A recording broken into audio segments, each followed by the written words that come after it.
وَلَقَدْ يَسَّرْنَا الْقُرْآنَ لِلذِّكْرِ فَهَلْ مِن مُّدَّكِرٍ۔ واجب الاحترام برادران اسلام، آج کی گفتگو اسلامی عقائد میں سے ایک اہم عقیدہ ختم نبوت سے متعلق ہوگی۔ ختم نبوت کے بارے میں دو باتیں آپ کی توجہ کی نظر کروں گا۔ نمبر ایک، ختم نبوت جس کا معنی تکمیل نبوت ہے، نبوت کا اپنی تکمیل کو پہنچ جانا، اور یہ حضور صلی اللہ علیہ وسلم کی نبوت اور رسالت کے ذریعے ہوا۔ اس پر ایمان لانا کیوں ضروری ہے؟ دوسری بات، بعد الایمان، اس کی حفاظت، دفاع اور تحفظ کے لیے جد و جہد کرنا، اپنے آپ کو پیش کرنا، اپنی بساط اور ہمت کے مطابق سرگرم رہنا، یہ کیوں ضروری ہے؟ جہاں تک پہلی بات یعنی عقیدہ ختم نبوت پر ایمان لانا ضروری ہے، اس کی بہت ساری وجوہات ہیں۔ سب سے پہلی وجہ یہ ہے، کوئی بھی شخص شخصی طور پر اس وقت تک مومن نہیں بن سکتا جب تک حضور کی ختم نبوت پر ایمان نہ لائے، کیونکہ ختم نبوت فقط مسئلہ نہیں ہے، عقیدہ ہے، اور عقیدہ بھی وہ جو مدار اسلام و ایمان ہے، مدار اہل سنت والجماعت ہے۔ ختم نبوت کے بغیر کسی شخص کا ایمان ثابت نہیں ہوتا، کیونکہ عقیدہ ختم نبوت، اس پر ایمان لانا اسی طرح ضروری ہے جس طرح اللہ کی توحید، انبیاء و رسول کی نبوت اور رسالت اور آخرت پر ایمان لانا ضروری ہے۔ بلکہ اس سے بڑھ کر کہوں گا، عقیدہ ختم نبوت کی عقیدہ توحید کے ساتھ بہت ساری مماثلت اور مشابہت ہے۔ مثلا اللہ کی توحید محتاج دلیل نہیں، اگرچہ بہت سارے دلائل ہیں۔ امام ابو حنیفہ رحمہ اللہ کے نزدیک یہ کائنات ہی اللہ کی توحید کی سب سے بڑی دلیل ہے، اسی کی وجہ سے اللہ کی معرفت لازم اور واجب ہے۔ اگرچہ کسی مقام پر کسی کے پاس کوئی داعی اور مبلغ نہ بھی پہنچا ہو، تب بھی کائنات میں غور و فکر کر کے رب کائنات کی معرفت کا یقین کرنا، اس کی ذات و صفات کو سمجھنا، یہ ثابت ہو جاتا ہے۔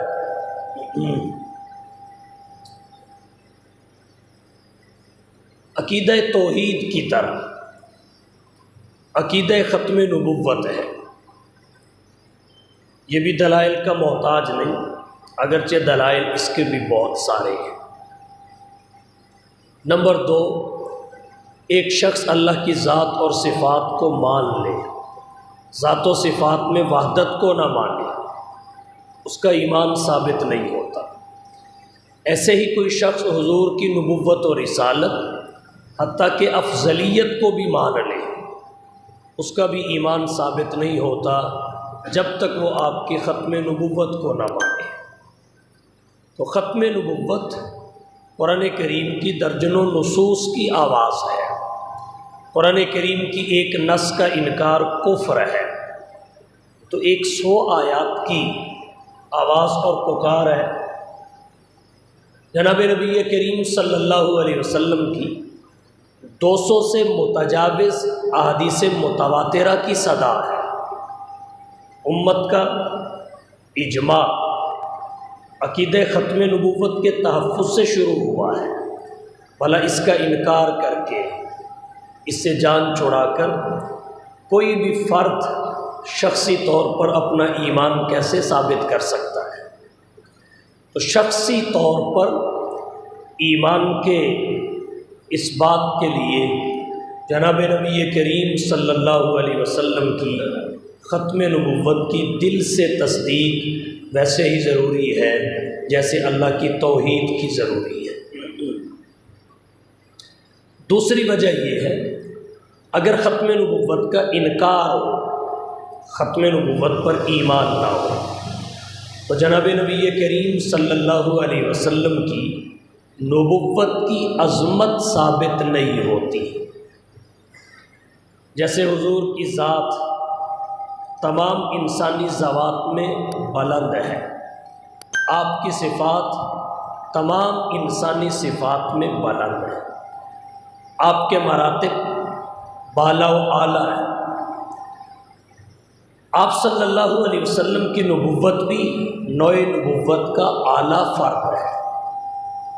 آپ کی نبوت نوع نبوت کا اعظم فرد ہے، اور اس کی اعظمیت و افضلیت ختم نبوت پر ایمان سے واضح ہوتی ہے۔ عظمت نبوت محمد کیا ہے جس کا اس بات و اظہار ختم نبوت سے وابستہ ہے؟ جناب نبی کریم صلی اللہ علیہ وسلم کی نبوت کی بہت ساری عظمتوں میں ایک عظمت غیر محدود ہونا ہے۔ جیسے اللہ کی ربوبیت کی کوئی حد نہیں، حضور کی نبوت کی بھی کوئی حد نہیں۔ دیگر انبیاء کی نبوتیں محدود ہیں، زمانے کی حد بھی ہے، مکان کی حد بھی ہے، افراد کی حد بھی ہے، لیکن حضور کی نبوت کا مقام، آپ کی نبوت کی شان یہ ہے، نہ زمانے کی قید ہے، آپ ہر زمانے کے نبی ہیں، نہ مکان کی قید ہے، آپ ہر مکان، جگہ اور علاقے کے نبی ہیں، نہ افراد کی قید ہے کہ ایک قوم کے نبی ہوں، ایک کنبے کے نبی ہوں، ایک قبیلے اور خاندان کے نبی ہوں، جیسے آپ سے پہلے ہوتا رہا۔ ہر نبی کنبے کا نبی تھا، قوم کا نبی تھا۔ حضور پوری انسانیت کے نبی ہے، کوئی قید نہیں ہے۔ جیسے رب کی ربوبیت کی کوئی حد نہیں، آپ کی نبوت کی عظمت یہ ہے، آپ کی نبوت کی بھی کوئی حد نہیں ہے۔ وہ رب العالمین ہے، آپ رحمت للعالمین ہیں۔ آپ کی نبوت کی اس عظمت کا اس بات اور اظہار تقاضا کرتا ہے ختم نبوت پر ایمان کا۔ تیسری وجہ کیا ہے؟ تیسری وجہ ہے اجرائے خلافت کے تصور کی بداہت۔ اہل سنت والجماعت کے نزدیک اجرائے خلافت کا عقیدہ برحق ہے۔ جناب نبی کریم صلی اللہ علیہ وسلم کے بعد پہلے خلیفہ حضرت ابو بکر ہیں، دوسرے حضرت عمر ہیں، تیسرے حضرت عثمان ہیں، چوتھے حضرت علی ہیں رضی اللہ تعالی عنہم اجمعین۔ ان چاروں کی خلافت کاملہ ہے، کیونکہ ان چاروں خلفاء کا انتقال دنیا سے آخرت کی جانب رخصتی اور روانگی خلیفہ ہونے کی حالت میں ہوئی ہے۔ ان کی خلافت کاملہ ہے، اس لیے اہل سنت والجماعت کے نزدیک ان چاروں کو خلفائے راشدین کہا جاتا ہے۔ چاروں، یہ ایک اصطلاح ہے۔ جیسے خلافت راشدہ کی اصطلاح جناب نبی کریم صلی اللہ علیہ وسلم کے متصل بعد 30 سالہ دور کے لیے بولی جاتی ہے، اس میں حضرت ابو بکر کا زمانہ خلافت ہے، حضرت عمر کا، حضرت عثمان کا، حضرت علی کا، 6 مہینے حضرت حسن کی خلافت کے بھی ہیں، ان کو ڈال کر 30 سال پورے ہوتے ہیں۔ اہل سنت والجماعت کے نزدیک ان 3 سالوں پر خلافت راشدہ کا لفظ بولا جاتا ہے، یہ اہل سنت کی اصطلاح ہے۔ اسی طرح خلفائے راشدین کی بھی اصطلاح ہے، وہ کیا ہے؟ حضرت ابوبکر، حضرت عمر، حضرت عثمان اور حضرت علی رضی اللہ تعالی عنہم اجمعین کی ذات کرام۔ حضرت حسن بن علی رضی اللہ تعالی عنہ، حضرت حسن بن علی کے 6 مہینے خلافت راشدہ کے دور میں تو شامل ہیں، لیکن وہ خلفائے راشدین کی فہرست میں نہیں ہے، کیونکہ انہوں نے خلافت سے دستبردار ہو کر حضرت معاویہ کے ہاتھ پہ بیعت کر لی تھی، اس لیے ان کی خلافت جو خلافت کاملہ نہیں ہے، انہوں نے خلافت سے دستبرداری کی۔ یہ ایک تاریخی سنگ میل ہے جس کا انکار نہیں کیا جا سکتا۔ اور بعد میں جو حضرت معاویہ کی خلافت ہے وہ خلافت عادلہ ہے، حضرت معاویہ خلیفہ عادل ہے، اور اس خلافت راشدہ اور خلافت عادلہ کے درمیان حضرت حسن بن علی وہ ہستی ہے جنہوں نے خلافت راشدہ کو خلافت عادلہ کی طرف منتقل کرنے میں ایک پل کا کردار ادا کیا۔ پل کا کردار، خلافت راشدہ کی بنیاد عظیمت پر تھی، خلافت عادلہ کی بنیاد رخصت پر ہے۔ جناب نبی کریم صلی اللہ علیہ وسلم کے دونوں ہی خلفاء ہیں، خلفائے راشدین بھی، خلفائے عادلین بھی، البتہ پہلی کی بنیاد عظیمت پر، دوسری کی رخصت پر۔ اسلامی سلطنت وسیع ہو چکی تھی، رقبے میں پھیلاؤ آ چکا تھا، زیادہ دیر تک عظیمت کی بنیاد پر نظام سلطنت کا چلنا مشکل تھا۔ اللہ تعالیٰ نے رخصت کی بنیاد ڈالنا تھی، اور اس کے لیے اللہ نے صحابہ کرام کی ذوات کا انتخاب کیا۔ حضرت معاویہ رضی اللہ تعالی عنہ پہلے خلیفہ عادل ہیں، اور حضرت حسن بن علی نے خلافت کی قربانی دے کر خلافت کو راشدہ سے عادلہ کی طرف منتقل کیا ہے۔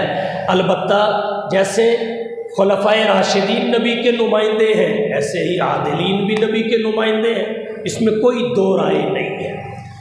تو اجرائے خلافت کا تصور بدیہی ہے۔ آیت استخلاف میں اللہ نے صحابہ کرام کے کچھ افراد سے خلافت کا وعدہ کیا، وعد اللہ الذین آمنوا منکم وعملوا الصالحات لَيَسْتَخْلِفَنَّهُمْ فِي الْأَرْضِ۔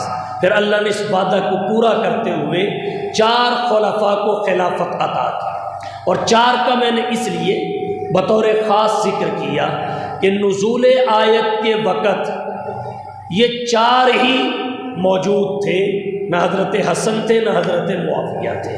یہاں منکم میں کم خطاب کا ہے، خطاب پھر سارے صحابہ کو تھا، سارے خلیفہ نہیں بنے، ان میں سے چند کو خلافت ملی، اس کے لیے اللہ نے کم سے پہلے من کے لفظ کو شامل کیا، جو تبعیض پر دلالت کرتا ہے کہ تم سارے تو نہیں، تم میں سے کچھ افراد سے اللہ نے وعدہ کیا ہے، کچھ افراد سے۔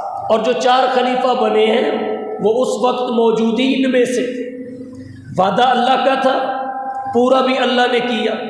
تو جب وعدہ بھی اللہ کا ہو، اس کی ایفاء اور تکمیل کی نسبت بھی اللہ کی طرف ہو، تو پھر سمجھ لیجئے جو جس نمبر پہ آیا اس کو اللہ اسی نمبر پہ لایا۔ وعدہ بھی اللہ کا تھا، پورا بھی اللہ نے کیا۔ اب یہ نہیں ہو سکتا پہلے والے کو چوتھے پہ بٹھا دیا، چوتھے والے کو پہلے پہ بٹھا دیا، اس کو اس کا نمبر دے دیا، اس کو اس کا نمبر دے دیا، ایسا ممکن ہی نہیں۔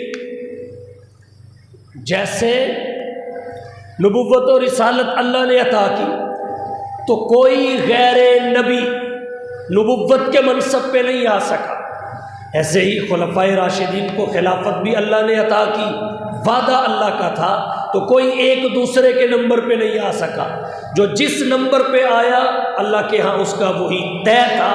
اس لیے ہمیں دمادم مست کلندر کے ذریعے شور مچانے کی ضرورت نہیں ہے کہ کس کا کیا نمبر ہے، جو جس پہ آیا ہے اس کا وہی نمبر ہے۔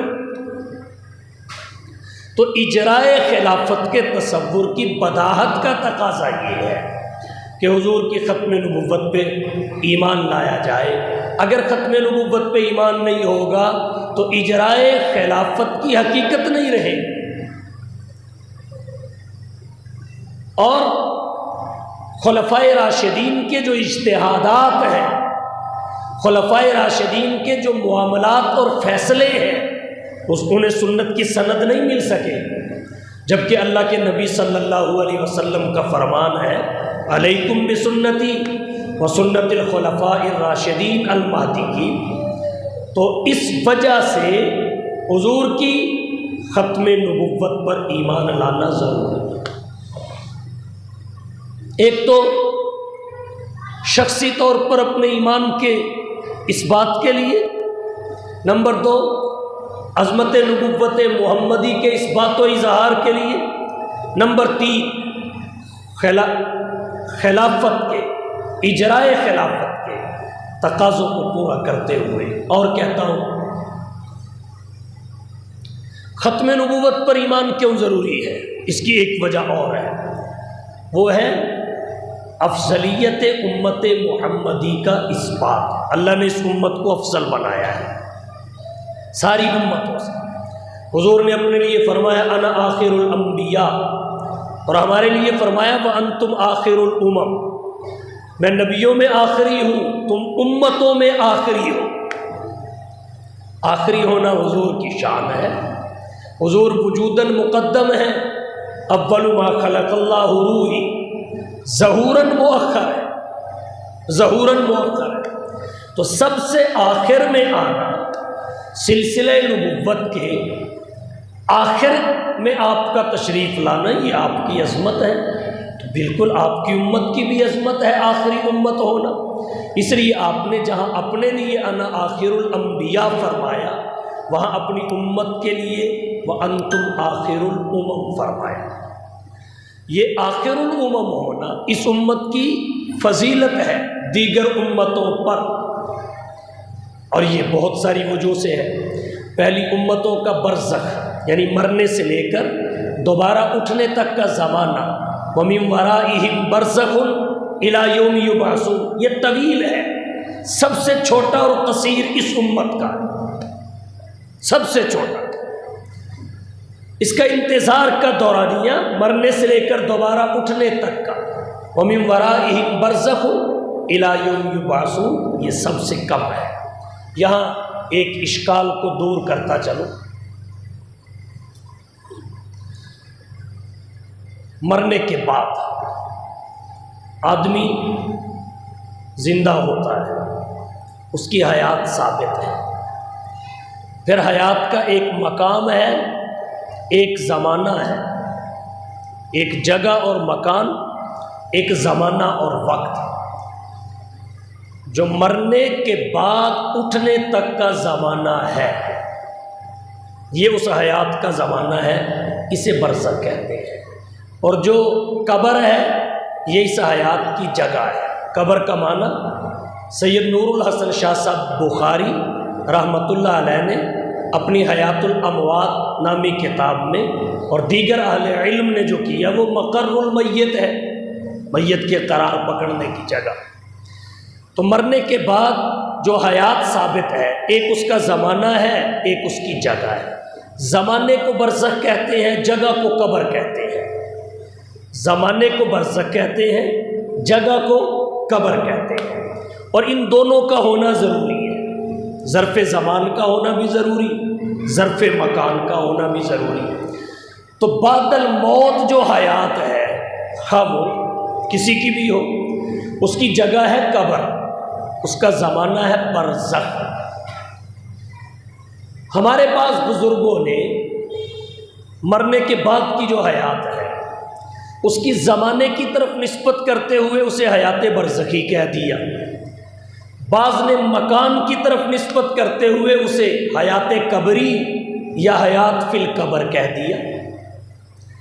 بعض لوگوں نے یہاں سے ان دو ناموں کی وجہ سے، اس حیات کی دو چیزوں کی طرف نسبت کی وجہ سے، سادہ لوگوں کو گمراہ کرنا شروع کر دیا۔ انہوں نے کہا کہ دیکھو قبر میں حیات نہیں ہوتی، علیین میں یا سجین میں، اور فقط روح کی ہوتی ہے، جسم کی نہیں ہوتی، قبر میں نہیں ہوتی۔ اور دلیل کیا پیش کی؟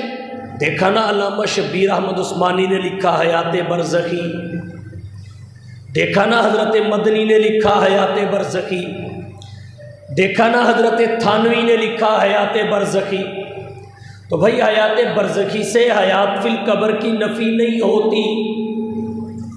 زمانے سے مکان کی نفی کہاں ہوتی ہے؟ مکان سے مکان کی نفی ہوتی ہے، اس مکان میں یا اس مکان میں۔ زمان سے زمان کی نفی ہوتی ہے، اس زمانے میں یا اس زمانے میں، دونوں میں سے ایک میں۔ زمانے سے جگہ کی نفی نہیں ہوتی۔ مثلا آپ اس وقت 2:15 بجنے والے ہیں، آپ 2 اور 3 کے درمیان ہیں، یہ آپ کے بیٹھنے کا زمانہ ہے۔ آپ بیٹھے ہیں، 2 اور 3 کے درمیان بیٹھے ہیں، یہ بیٹھنے کا زمانہ ہے۔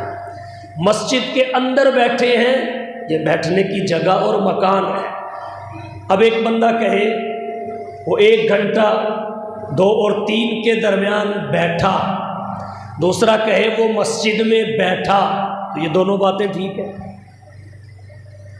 2 اور 3 کے درمیان بھی آپ بیٹھے ہیں، مسجد میں بھی آپ بیٹھے ہیں۔ تو اب کوئی کہے 2 اور 3 کے درمیان بیٹھنے کا مطلب یہ ہے آپ مسجد میں نہیں بیٹھے، اس کو کہا جائے گا بھائی مسجد تو بیٹھنے کی جگہ ہے، 2 سے لے کر 3 تک بیٹھنے کا زمانہ ہے، اور زمانہ جگہ کی نفی نہیں کرتا۔ اسی طرح برزخ یہ تو مرنے کے بعد زندہ رہنے کا وقت ہے، جگہ تو قبر ہی ہے، برزخ سے قبر کی نفی نہیں ہو جاتی۔ تو ہمارے آج کے دور میں بعض لوگوں کو توحید کا ہیضہ ہو جاتا ہے، اور پھر وہ انبیاء کی توہین تک پہنچ جاتے ہیں، اور ایسی سرسری اور سطحی باتیں کرتے ہیں جن کا حقیقت سے کوئی تعلق نہیں ہوتا۔ معتزلہ کی طرح فقط عقل کا استعمال کرتے ہیں، نقلیات کو پس پشت ڈال دیتے ہیں۔ تو مرنے کے بعد کی حیات حیات برزخی ہے۔ اب برزخ کی طرف اس کی نسبت مرنے سے لے کر دوبارہ اٹھنے تک کے زمانہ کی وجہ سے ہے۔ برزخ کی طرف اس کی نسبت زمانے کی طرف نسبت ہے، اور اس کو حیات فی القبر یا حیات قبری وہ مکان کی وجہ سے کہتے ہیں۔ تو برزخ سے قبر کی نفی نہیں ہوتی، قبر سے برزخ کی نفی نہیں ہوتی۔ یہاں آس پاس کچھ لوگ شاید آپ کو کہیں جی حیات برزخی کا مطلب یہ ہے قبر میں حیات نہیں، تو جو قبر میں ہے وہ برزخی ہے، جو برزخی ہے وہ قبر میں۔ تو عرض میں نے یہ کیا، اس امت کا برزخ قلیل ہے، مرنے سے لے کر دوبارہ اٹھنے تک کا زمانہ۔ پہلی امتوں کا طویل ہے کہ جو آدم کے دور میں فوت ہوئے وہ آج تک برزخ میں ہیں، جو نوح کے دور میں فوت ہوئے وہ آج تک برزخ میں ہیں، حضرت موسیٰ و عیسیٰ کی امت آج تک برزخ میں ہے، اور نبی کی امت زمین کی پشت پہ پھر رہی ہے۔ اس امت کے جو افراد فوت ہوئے وہ پہلی امتوں کے افراد کے بعد میں فوت ہوئے، ان کا برزخ پہلے شروع ہو گیا، اس کا بعد میں شروع ہوا، ان کے برزخ کی طوالت ہو گئی، اس کا برزخ چھوٹا رہا۔ برزخ کا چھوٹا ہونا یہ اس امت کی عظمت ہے، اور یہ ختم نبوت کی وجہ سے ہے۔ اگر حضور کے بعد کسی بھی قسم کی نبوت کا تصور قبول کر لیا جائے تو پھر کیا ہوگا؟ اس امت کے بعد امت ثابت ہوگی، تو پھر برزخ ہمارے طرف نسبت کرتے ہوئے اس کا کثیر ہو جائے گا، ہمارا اس کی طرف نسبت کرتے ہوئے طویل ہو جائے گا، جیسے پہلی امتوں کا آخری امت کی طرف نسبت کرتے ہوئے برزخ طویل ہے، پھر ہمارا بھی طویل ہو جائے گا۔ تو برزخ کا قلیل ہونا یہ اس امت کی عظمت ہے۔ دعوت و تبلیغ کا فریضہ اس امت کے افراد کو سونپ دیا جانا یہ اس امت کی عظمت ہے۔ پہلے کس نبی کی امت گزری جس کو دعوت و تبلیغ کا فریضہ سونپا گیا ہو؟ بخاری شریف جلد اول 491 صفحہ پر حضرت ابو ہریرہ رضی اللہ تعالی عنہ کی روایت ہے، حضور نے فرمایا کانت بنو اسرائیل تسوسهم الانبیاء کلما ہلک نبی خلفہ نبی۔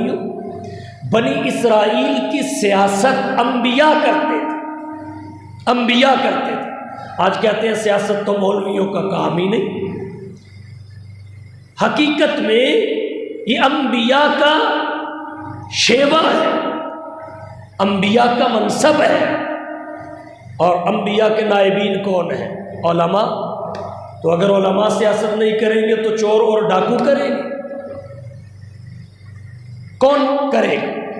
یہاں ایک بات عرض کرتا ہوں، یہ ٹرانسجینڈر ایکٹ جو اس وقت بڑا زور و شور سے پھیلایا جا رہا ہے، علماء کرام اس کے روز اول سے مخالف ہیں، روز اول سے۔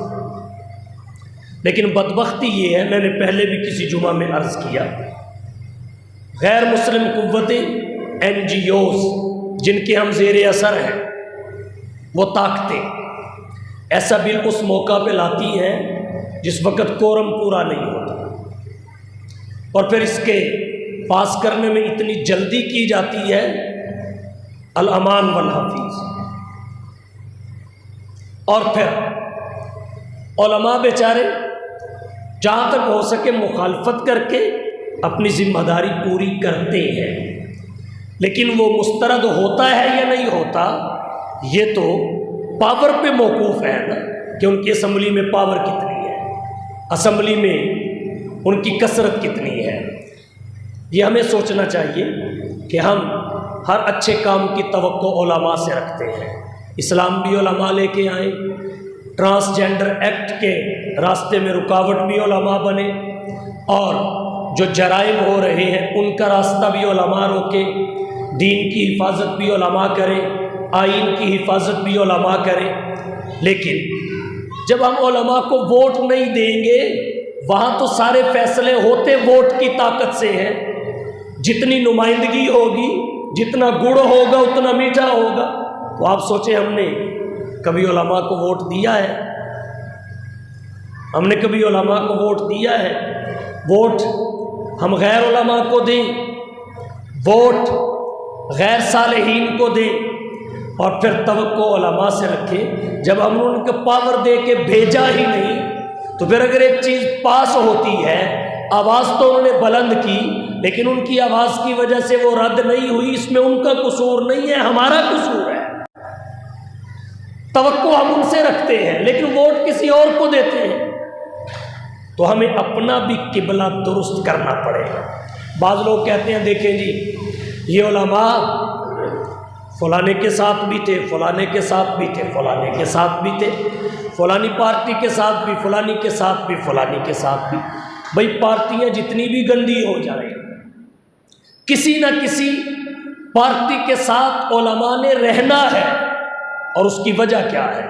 دو مصیبتیں ہوں، ایک بڑی ہو دوسری چھوٹی ہو، تو بامر مجبوری بندہ چھوٹی کو گلے لگاتا ہے، بامر مجبوری چھوٹی کو قبول کرتا ہے۔ اسے کہتے ہیں احون البلیتین، دو آزمائشوں میں سے جو چھوٹی ہو اس کو قبول کر لینا۔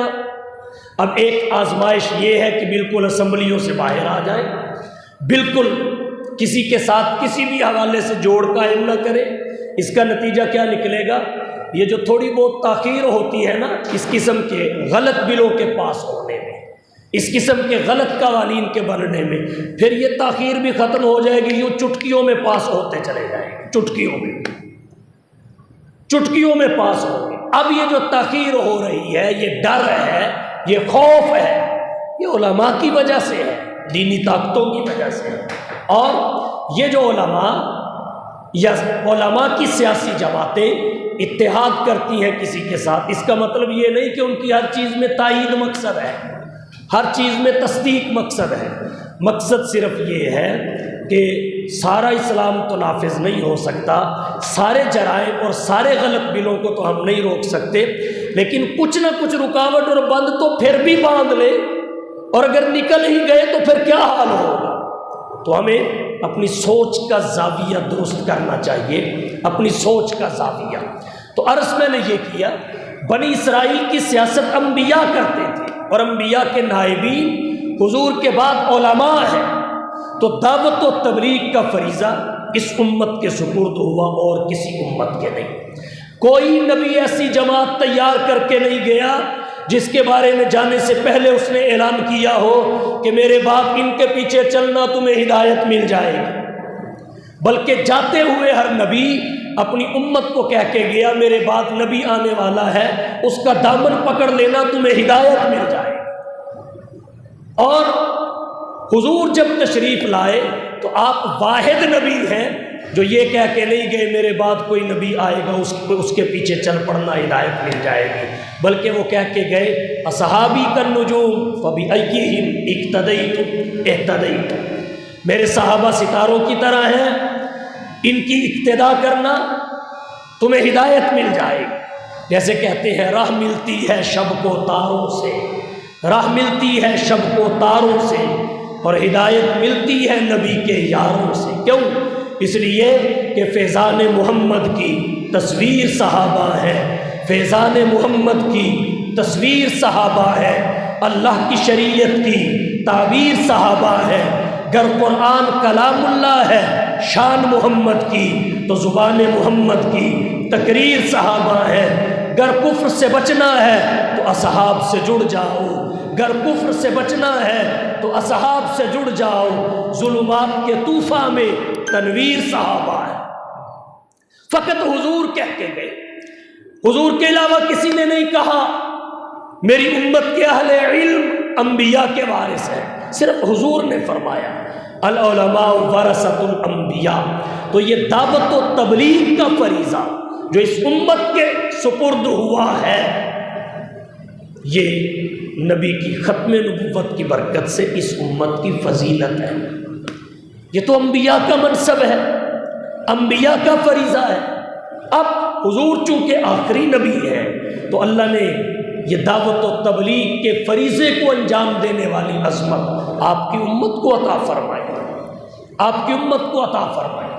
اس امت کی شان یہ ہے، یہ پہلی امتوں کے عیوب سے مطلع ہے، لیکن ان میں سے کوئی بھی اس کے عیوب پہ مطلع نہیں ہو سکے گا۔ اللہ حشر میں بھی اس امت کے عیب پہلے انبیاء اور ان کی امتوں پہ ظاہر نہیں کرے، لیکن اگر حضور کی نبوت کے بعد نبوت کا تصور قبول کر لیا جائے، آپ کی امت کے بعد کوئی امت مان لی جائے، تو پھر اس امت کے عیوب پر بھی اطلاع کا دروازہ کھل جائے گا۔ تو عظمت امت محمدی کا تقاضا یہ ہے کہ نبی کی ختم نبوت کی دل سے تصدیق کی جائے، دل سے، وگرنہ اس امت کی یہ فضیلتیں کالعدم ہو جاتی ہیں۔ اور ایک وجہ یہ ہے اسلام کی کاملیت کا تقاضا یہ ہے، کاملیت اسلام کہ حضور کی ختم نبوت پہ ایمان لایا جائے۔ آپ کے بعد کوئی آئے تو کس لیے آئے؟ نہ کوئی تنسیخ کے لیے آ سکتا ہے، نہ تکمیل کے لیے۔ نسخ کا قاعدہ یہ ہے ما ننسخ من آیت او ننسیها نأتی بخیر منها او مثلیہا، کہ ناسخ اولاً تو منسوخ سے اعلیٰ ہونا چاہیے، ورنہ اس کے برابر کم از کم ضرور ہو۔ اور حضور کی شریعت ایسی جامع اور کامل شریعت ہے، ایسی محفوظ اور عملی شریعت ہے، اس سے اعلیٰ ہونا تو دور کی بات ہے، اس کے برابر بھی کوئی شریعت نہیں۔ اور تکمیل کے لیے کوئی کیسے آئے؟ یہ پہلے سے مکمل ہے۔ گلاس دودھ کا بھرا ہوا ہو کناروں تک، اس میں مزید دودھ کی گنجائش نہ ہو، اس میں مزید دودھ انڈیلنا، یہ پہلے دودھ کا ضیاع ہے۔ حضور کی شریعت ہر لحاظ سے کامل ہے، اعتقادات کے لحاظ سے نبی کی شریعت کامل و مکمل، عبادات کے لحاظ سے کامل و مکمل، اخلاقیات کے لحاظ سے کامل و مکمل، معاملات کے لحاظ سے کامل و مکمل، معیشت کے لحاظ سے کامل و مکمل، طرز سیاست کے لحاظ سے کامل و مکمل، اصول تجارت کے لحاظ سے کامل و مکمل، طرز حکمرانی، انداز جہانبانی کے لحاظ سے نبی کا دین، نبی کی شریعت، نبی کی سنت کامل و مکمل، اس میں نقص ہے ہی کوئی نہیں کہ اب مزید کسی قسم کی نبوت کے تصور کی گنجائش رہ جائے، اللہ تعالیٰ چھٹا پائدہ چھٹا پارہ سورۃ المائدہ میں یہ اعلان فرما چکے، الیوم اکملت لکم دینکم واتممت علیکم نعمتی ورضیت لکم الاسلام دینا۔ دین کامل و مکمل ہو چکا ہے، جس شے نے حلال ہونا تھا وہ حلال ہو گئی، جس نے حرام ہونا تھا وہ حرام ہو گئی، دین کے حلت و حرمت کے ضابطے اپنی تکمیل کو پہنچ گئے۔ اب کون ہے جو ان ضابطوں کو تبدیل کر سکے؟ اللہ کے نبی کے دین میں بکری حلال ہے، خنزیر حرام ہے، کوئی ہے مائی کا لال جو بکری کو حرام اور خنزیر کو حلال کر سکے؟ نبی کے دین اور شریعت میں دودھ حلال ہے، شراب حرام ہے، کوئی ہے مائی کا لال جو دودھ کو حرام اور شراب کو حلال کر سکے؟ اللہ کے نبی کے دین اور شریعت میں بہن سے نکاح، بیٹی سے نکاح، بھتیجی سے نکاح، بھانجی سے نکاح، پھوپھی سے نکاح حرام ہے، کزنوں سے نکاح جائز ہے، کوئی ہے مائی کا لال جو اس کا الٹ کر سکے؟ جب دین کامل و مکمل ہے، شریعت مطہرہ کے اصول کامل و مکمل ہے، تو اب کوئی آئے گا تو کس لیے آئے گا؟ اب ایک ہی راستہ ہے اسلام میں ترمیم کو منع کرنے اور روکنے سے کہ مصطفیٰ کی ختم نبوت پہ ایمان لایا۔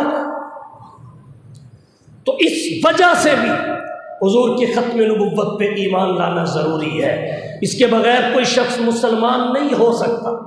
جیسے اللہ کی ذات کو مانے، صفات کو مانے، مگر ذات و صفات میں یکتا نہ مانے، ذات و صفات میں یکتا نہ مانے، وہی مالک، وہی خالق، وہی مشکل کشا سب کا، وہی مالک، وہی خالق، وہی مشکل کشا سب کا، وہی ایک غوث اعظم ہے، یہی للکار دیتا جا، وہ جلتے ہیں تو جلنے دو، جو ہیں توحید کے دشمن، صدا وحدت کی گلی کوچوں میں دیتا جا۔ ذات و صفات پہ ایمان کے ساتھ وحدت پہ ایمان ضروری ہے۔ اسی طرح مصطفیٰ کی نبوت و رسالت اور افضلیت کے ساتھ مصطفیٰ کی ختم نبوت پہ ایمان ضروری ہے۔ وآخر دعوانا ان الحمدللہ۔